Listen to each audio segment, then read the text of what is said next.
So finally guys Manipal का rank जो है आउट हो चुका है। अब सभी के हाथ में जो है मणिपाल का रैंक आ चुका है। बेसब्री से बच्चे इंतजार कर रहे थे मणिपाल के रैंक के रिलीज होने का। जस्ट रैंक रिलीज होती है उसी दिन से मणिपाल की काउंसलिंग स्टार्ट भी हो जाती है। लास्ट ईयर 2 जून को आपका भैया मणिपाल का रैंक रिलीज हुआ था और रात से ही आपकी काउंसलिंग प्रोसेस स्टार्ट हो गई है। तो जिन बच्चों की 1000 से लेके 1000 रैंक से लेके 50,000 के बीच में आ रही है, उसके ऊपर एक डेडिकेटेड वीडियो है कि आपकी रैंक पे कौन सा कैंपस, कौन सा ब्रांच मिल सकता है एंड किस तरीके से मणिपाल का पूरा काउंसलिंग प्रोसेस काम करेगा। इस पे एक कंप्लीट वीडियो होने वाली है। तो अगर आप पेरेंट्स या स्टूडेंट देख रहे हैं तो इंटायरली एंड तक देखिए। अगर आप मणिपाल की काउंसलिंग में पार्टिसिपेट करने जा रहे हैं तो this is a very very beneficial video for you, right.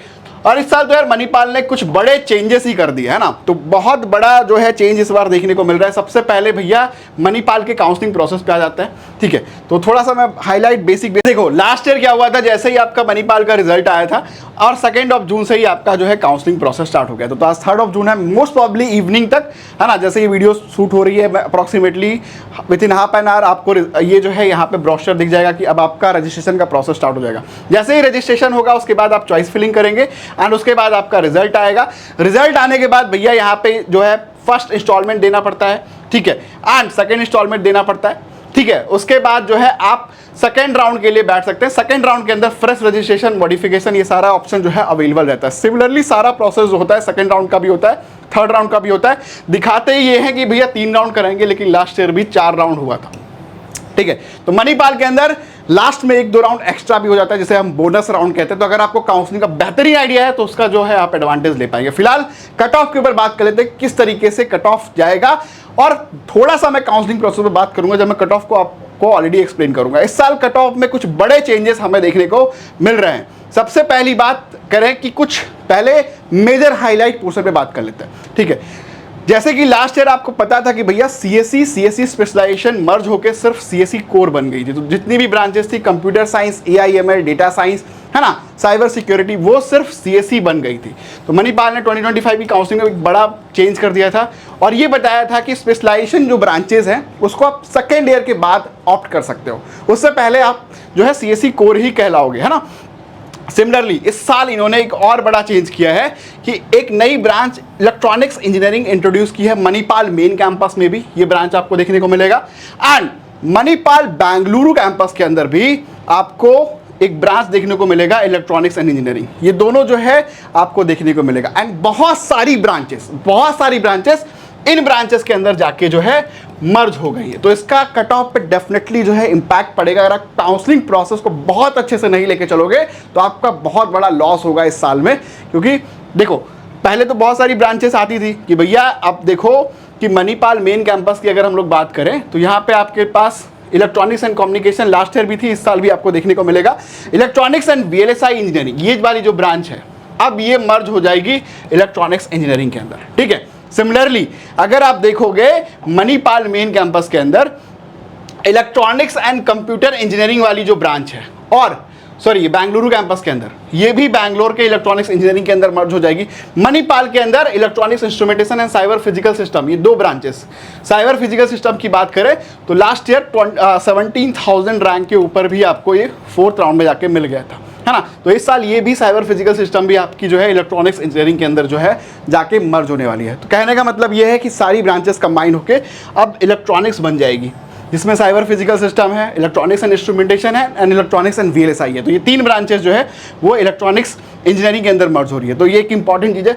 सिर्फ यही चेंज नहीं आया, इसके अलावा भी एक बड़ा चेंज आया है। इसके अलावा अगर आप देखोगे तो यहाँ पे जो ऑटोमोबाइल ब्रांच है ना, ये इंडस्ट्रियल ब्रांच है, ये भी जो है मर्ज होके अब मैकेनिकल इंजीनियरिंग ही रह जाएगी। तो सिर्फ मैकेनिकल बचेगा, इलेक्ट्रॉनिक्स बचेगा और ये जो ब्रांचेस हैं वो सारी मर्ज होने जा रही हैं। सिविल एज इट इज़ आपको देखने को मिलेगा। तो डेफिनेटली इसका कट ऑफ पे इंपैक्ट आएगा कि भाई इंडस्ट्रियल जो है 28,000 पे बंद हुआ था और मैकेनिकल जो है 19,000 पे बंद हुआ था। ऑल्दो सीट्स सेम है, बस अब कहने का तरीका यह है कि मैकेनिकल के अंदर आपका एडमिशन होगा, ठीक है, इंडस्ट्रियल के अंदर आपका एडमिशन नहीं होगा। तो एक तो अच्छी चीज़ ये है कि ब्रांच आपको अच्छी मिलेगी, लेकिन इसका जो ड्रॉबैक है कि कट ऑफ पे इसका डेफिनेटली जो है कि इम्पैक्ट देखने को मिलेगा। और दूसरी चीज़ ये कि भाई सेकेंड ईयर ऑनवर्ड्स अब आपके पास स्पेशलाइजेशन चूज करने का ऑप्शन रहेगा, मैकेनिकल के अंदर भी, इलेक्ट्रॉनिक्स के अंदर भी, कि भाई आप VLSI चूज करना चाहते हैं, है ना, या ऑटोमेशन एंड रोबोटिक्स चूज करना चाहते हैं, तो you have the option to choose it. तो ये आप जो है वो चूज कर पाएंगे, ठीक है। अब जो है कट ऑफ पे बात कर लेते हैं कि एक्सपेक्टेड कट ऑफ क्या रहेगा। तो अगर कोई हमसे पूछे कि भैया मणिपाल के अंदर सर CSE चाहिए, ठीक है, तो क्या कट ऑफ आप मान के चलें? हर साल कट ऑफ चेंज होता है, कट ऑफ कोई फिक्स नहीं है। अगर आपकी रैंक 7000 के अंदर अंदर है तो आपको CSE एंड अलाइड, मतलब mathematics and computing, computer science, financial technology, इस तरह ब्रांचेस में आपको जो है एडमिशन मिल जाएगा। इलेक्ट्रॉनिक्स कम्युनिकेशन की बात करें तो अप्रॉक्सीमेटली आप मान के चलिए कि 8000 रैंक के अगर अंदर है तो मणिपाल मेन कैंपस में इलेक्ट्रॉनिक्स एंड कम्युनिकेशन जैसी ब्रांच के अंदर जो है एडमिशन देखने को मिल सकता है। ये भी एक्सटेंड करता है, इसके ऊपर भी राउंड्स होते हैं, ठीक है। अब देखिए इलेक्ट्रॉनिक्स VLSI, क्योंकि अब ये ब्रांच रही नहीं, अब ये इलेक्ट्रॉनिक्स इंजीनियरिंग हो गई है। इसके अलावा जो 2 ब्रांचेस और, जैसे cyber physical system and electronics and instrumentation, तो अब ये 3 ब्रांचेस जब मर्ज हुई हैं तो ये जो नई ब्रांच आई है इलेक्ट्रॉनिक्स इंजीनियरिंग, इसका कट ऑफ क्या जाएगा, ये कहाँ तक आपको मिलेगा, तो ये डेफिनेटली हम लोग एनालिसिस में शेयर करेंगे। और इसके लिए आप टीम से जरूर कनेक्ट कर सकते हैं कि भैया किस तरीके से हम चॉइस फिलिंग रखें कि इलेक्ट्रॉनिक्स हमें एक्सटेंडेड रैंक्स तक मिले। तो ये भी जो ब्रांचेस हैं ये एक्सटेंड करेंगे, क्योंकि साइबर फिजिकल सिस्टम तो 17,000 रैंक तक मिलती थी, तो क्या इलेक्ट्रॉनिक्स इंजीनियरिंग भी हमें 17,000 रैंक तक मिल जाएगी, है ना। तो ये डेफिनेटली इसमें एक श्रिंकेज जो है आपको देखने को मिलेगा, है ना। इसके अलावा अगर हम बात करें तो अगर मणिपाल बैंगलोर की बात करें तो कंप्यूटर साइंस इंजीनियरिंग जो है 14,000 रैंक के अंदर अंदर अगर आपकी रैंक है तो आप सेफ साइड में हो कि आपको बैंगलोर के अंदर CSE कोर का जो है ऑप्शन देखने को मिल जाएगा, ठीक है। अच्छा, यहाँ भी सेम हुआ था कि भाई स्पेशलाइजेशन की सारी ब्रांचेस मर्ज हो गई थी। अब बैंगलोर के अंदर कुछ नए ब्रांचेस भी इस साल आपको देखने को मिल रहे हैं, तो जो नए ब्रांचेस है वो देख लीजिए। अगर आप बैंगलोर के अंदर देखोगे तो CSE फाइनेंशियल टेक्नोलॉजी ये आपको देखने को मिला था, एंड मैथमेटिक्स कंप्यूटिंग। तो अगर हमसे पूछे कि भैया इनके अंदर सेफ क्या जाएगा, तो अगर 16,000 रैंक तक भी है आपका तो भी चांसेस है कि भैया मैथमेटिक्स एंड कंप्यूटिंग या फाइनेंशियल टेक्नोलॉजी के अंदर जो है आपको एडमिशन मिल जाएगा, कि डेफिनेटली जो है यहाँ पे आपको इनटेक जो है इनका इंक्रीज होगा ऑब्वियसली। तो 16,000 रैंक के अंदर अंदर आपकी जो है ये पॉसिबिलिटी बनेगी। तो यहाँ पे बोनस भी है आपके लिए, अगर सही तरीके से आप काम करोगे तो आपको अच्छा बेनिफिट भी देखने को मिलेगा। तो इस सब के अंदर जो है चॉइस फिलिंग का एक बड़ा इंपॉर्टेंट रोल रहता है, और काउंसलिंग प्रोसीजर का एक बड़ा इंपॉर्टेंट रोल रहता है जो आपको समझना चाहिए, ठीक है।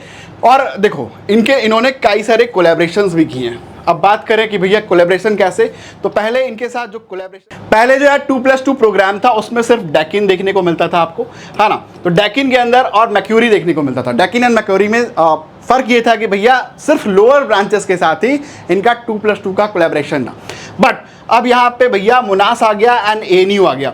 अब मुनास एंड ANU में CSE कोर का जो है इनका कोलैबोरेशन है मणिपाल मेन कैंपस के साथ। तो MIT मणिपाल में आपको CSE dual degree with ANU देखने को मिलेगा, एंड MIT मणिपाल में आपको मुनास के साथ भी ड्यूअल डिग्री देखने को मिलेगा, जो कि एक्सटेंडेड रैंक्स तक आपको 2+2 के अंदर एडमिशन दे देंगे, ठीक है। अच्छा, केमिकल के साथ भी इनका मुनास के साथ कोलैबोरेशन है, एरोनॉटिकल के साथ ANU के साथ है, एंड बेंगलुरु में एक नई यूनिवर्सिटी इंट्रोड्यूस हुई है, डेट इज ऑकलैंड। तो ये भी आपकी जो है यूनिवर्सिटीज़ जो है इस साल आपको CSE के अंदर जो है वो देखने को मिलेगा। तो ये एक चीज़ ये हो गई, है ना। और ये ब्रांचेस हमने बता दिए। इसके अलावा जो है अगर ये देखो लास्ट ईयर जो कट ऑफ गया था लोअर ब्रांचेस के जैसे डेकिन एंड मैक्यूरी का, तो आप देखो कि 50,000 रैंक तक भी आपको जो है आराम से मणिपाल मेन कैंपस के अंदर जो है एडमिशन मिल गया था, ठीक है। तो ये कुछ एक्सपेक्टेड कट ऑफ है।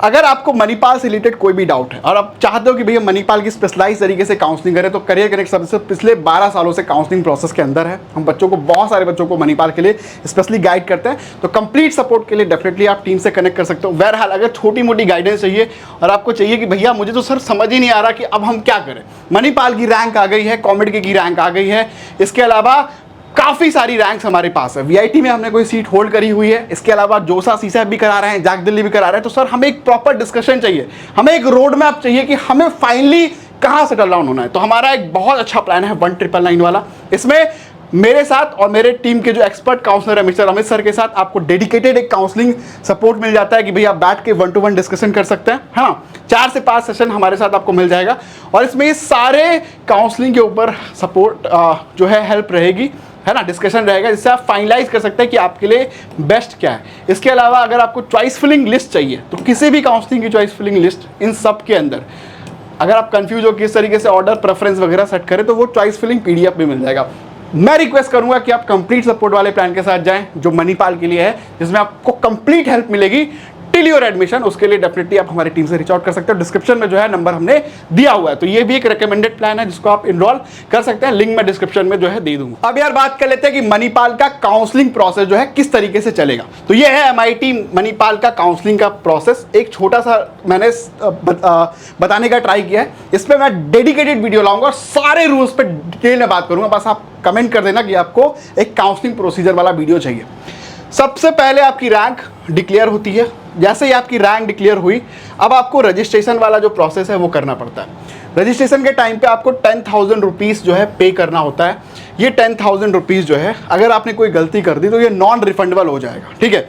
उसके बाद चॉइस फिलिंग आप करोगे, है ना, और जो भी चॉइसेस आपने फिल किए होंगे उसके बाद उसका जो है अलॉटमेंट रिजल्ट आपको देखने को मिलेगा, ठीक है। जैसे ही आपका अलॉटमेंट रिजल्ट आएगा, अब आपको जो है फर्स्ट इंस्टॉलमेंट पे करने का ऑप्शन आएगा। अगर आपने फर्स्ट इंस्टॉलमेंट पे नहीं की, 2,40,000 के अराउंड जो है कॉलेज का फर्स्ट इंस्टॉलमेंट होता है। अगर आप पे नहीं करोगे तो आप काउंसलिंग प्रोसेस से बाहर हो जाओगे और 10,000 रुपीज़ जो है आपका है वो डूब जाएगा।